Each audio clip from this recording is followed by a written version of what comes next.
Assalamualaikum warahmatullahi wabarakatuh. Welcome to our video.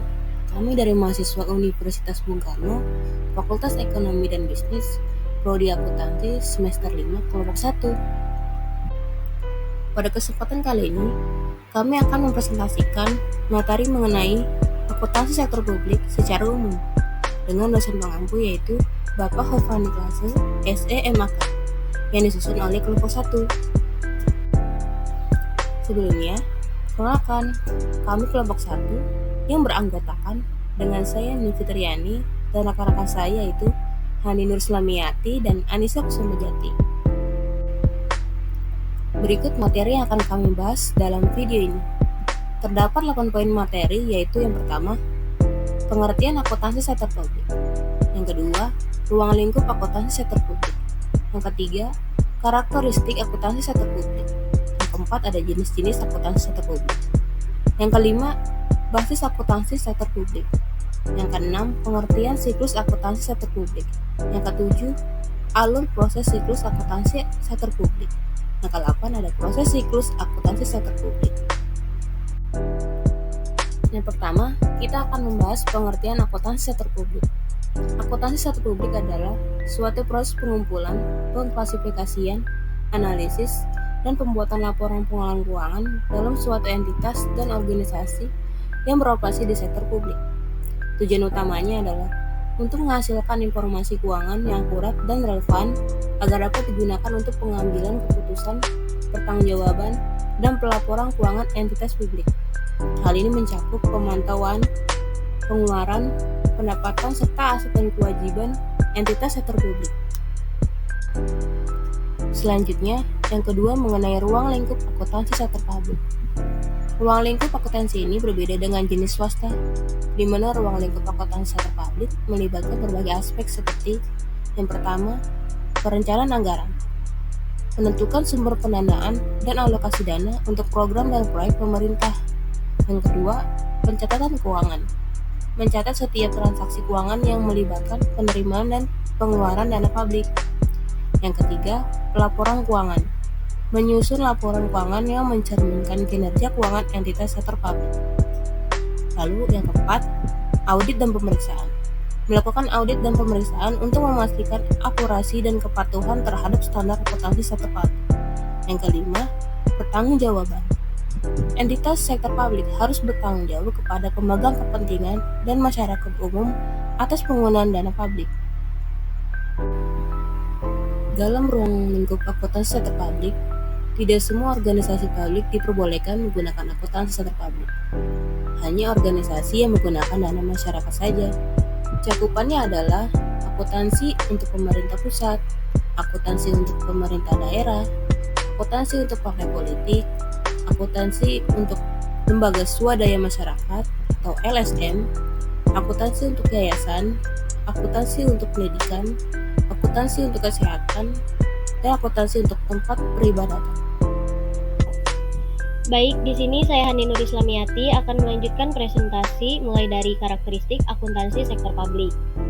Nah, beberapa karakteristik utama akuntansi sektor publik yang membedakannya dari akuntansi sektor swasta yaitu meliputi yang pertama ada tujuan publik.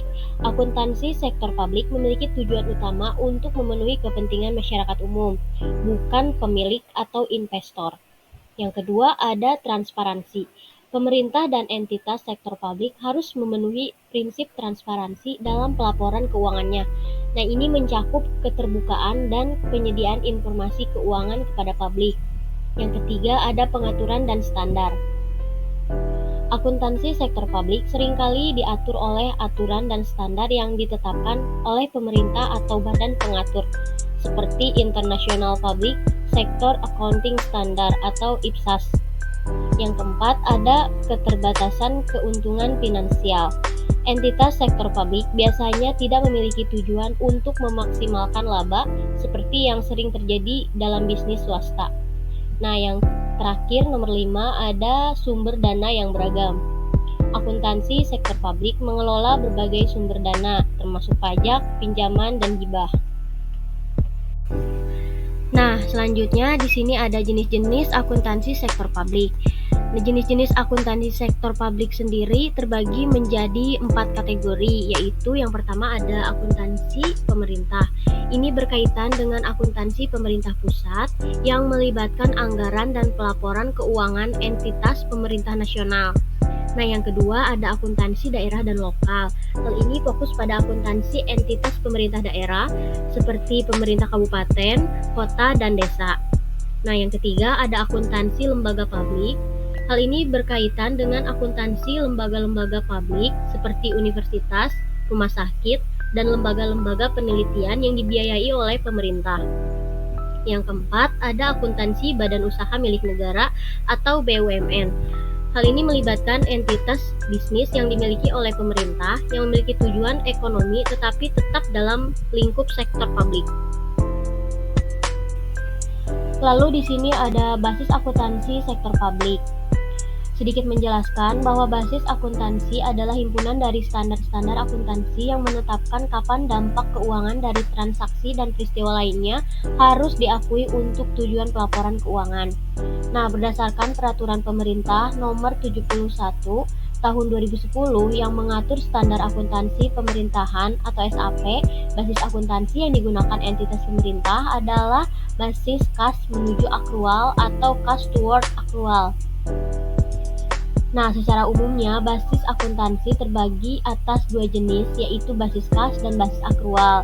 Akan tetapi, basis akuntansi pada organisasi sektor publik, khususnya pemerintah, meliputi basis kas modifikasian, basis kas menuju akrual, dan basis akrual. Nah, di sini saya akan menjelaskan 4 basis akuntansi khususnya pada pemerintah. Yang pertama ada basis kas. Basis kas hanya mengakui arus kas masuk dan kas keluar.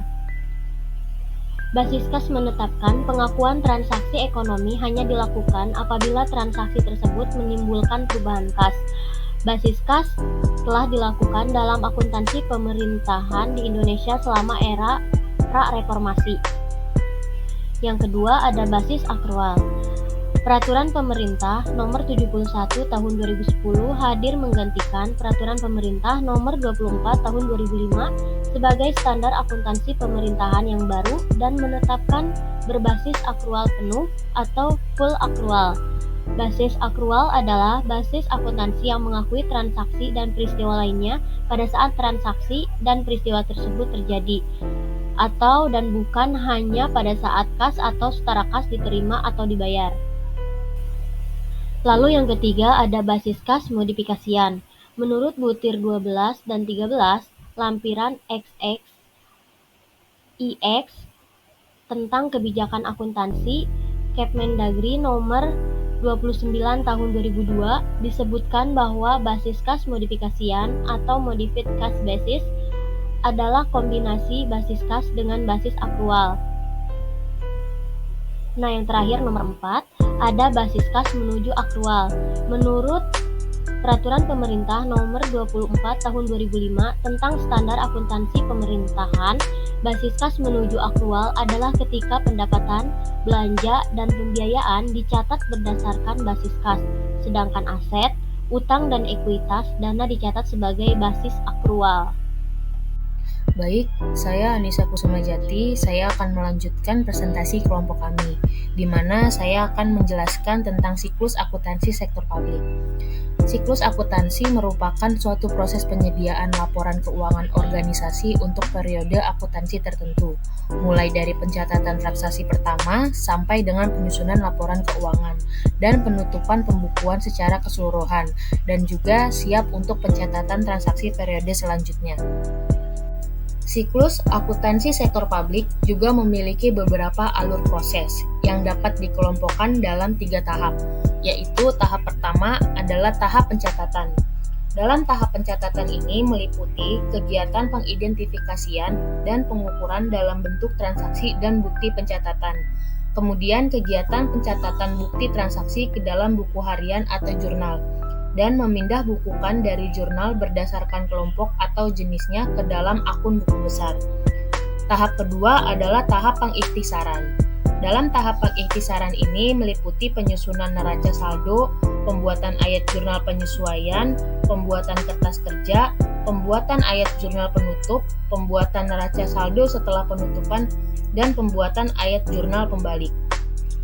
Dan tahap terakhir adalah tahap pelaporan, di mana tahap pelaporan ini meliputi laporan kinerja atau surplus defisit, laporan arus kas, laporan perubahan ekuitas, neraca, dan catatan atas laporan keuangan. Berikut adalah contoh urutan perancangan komponen siklus akuntansi. Urutan siklus akuntansi menunjukkan posisi strategis dari chart of account atau daftar akun. Untuk dapat menyediakan data, setiap transaksi perlu diklasifikasikan, diringkas, dan kemudian disajikan dalam bentuk laporan. Mulai dari kegiatan pencatatan sampai dengan penyajian disebut proses akuntansi, yang terdiri dari beberapa kegiatan. Yang pertama adalah pencatatan dan penggolongan. Bukti-bukti pembukuan dicatat dalam buku jurnal. Kemudian, transaksi-transaksi yang sama yang sering terjadi dicatat dalam buku jurnal khusus. Yang kedua adalah peringkasan atau pengikhtisaran. Transaksi-transaksi yang sudah dicatat dan digolongkan dalam buku jurnal setiap bulan atau periode tertentu diringkas dan dibukukan dalam rekening-rekening buku besar. Yang ketiga, penyajian atau pelaporan.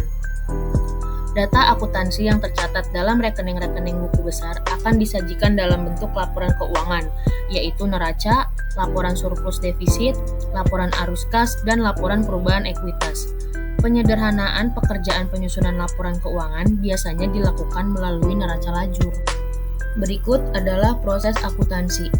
Bukti-bukti pembukuan dicatat dalam buku jurnal setiap terjadi transaksi secara kronologis. Bukti-bukti pembukuan dibukukan ke dalam buku pembantu setiap terjadi transaksi. Setiap bulan atau periode tertentu, buku jurnal dijumlah dan dibukukan ke akun-akun dalam buku besar. Setiap akhir periode dari buku besar disusun laporan-laporan keuangan. Sistem akuntansi yang baik dapat memastikan berjalannya proses penyusunan laporan keuangan, seperti bukti-bukti pembukuan yang merupakan catatan pertama dari setiap transaksi dan digunakan sebagai dasar pencatatan dalam buku jurnal. Lalu buku-buku jurnal, sering juga disebut dengan buku catatan pertama, merupakan buku yang digunakan untuk mencatat transaksi-transaksi sesuai dengan tanggal terjadinya, dan sumber pencatatannya berasal dari bukti-bukti pembukuan. Apabila suatu transaksi yang sering terjadi, biasanya dibuatkan buku jurnal khusus yang digunakan untuk mencatat suatu jenis transaksi tertentu seperti jurnal pengeluaran kas dan lain-lain. Akun-akun, buku besar, dan catatan yang ada dalam buku jurnal akan dipindahkan ke dalam akun-akun yang sesuai. Akun-akun ini disusun dalam format yang akan memudahkan penyusunan laporan keuangan. Kumpulan dari akun-akun ini disebut sebagai buku besar. Akun-akun dalam buku besar ini bisa diklasifikasikan menjadi kelompok akun real, nominal, dan campuran. Akun real adalah akun-akun aktiva, kewajiban, dan ekuitas yang merupakan pos-pos neraca, sehingga akun-akun real itu merupakan akun-akun neraca. Akun nominal adalah akun-akun pendapatan, biaya, dan surplus yang merupakan pos-pos dalam laporan surplus, sehingga akun-akun nominal ini merupakan akun surplus. Akun campuran adalah akun-akun yang saldonya mengandung unsur-unsur akun real dan nominal. Setiap akhir periode, akun-akun campuran ini perlu dianalisis dan dipisahkan menjadi akun real dan nominal. Contoh akun-akun campuran adalah akun pembantu kantor yang di dalamnya terdiri dari jumlah bahan pembantu yang digunakan dan persediaan bahan pembantu. Baik, sekian presentasi dari kami kelompok 1. Mohon maaf bila ada kesalahan kata atau penuturan yang kurang jelas. Semoga materi yang kami presentasikan ini bisa bermanfaat bagi kita semua. Terima kasih. Assalamualaikum warahmatullahi wabarakatuh.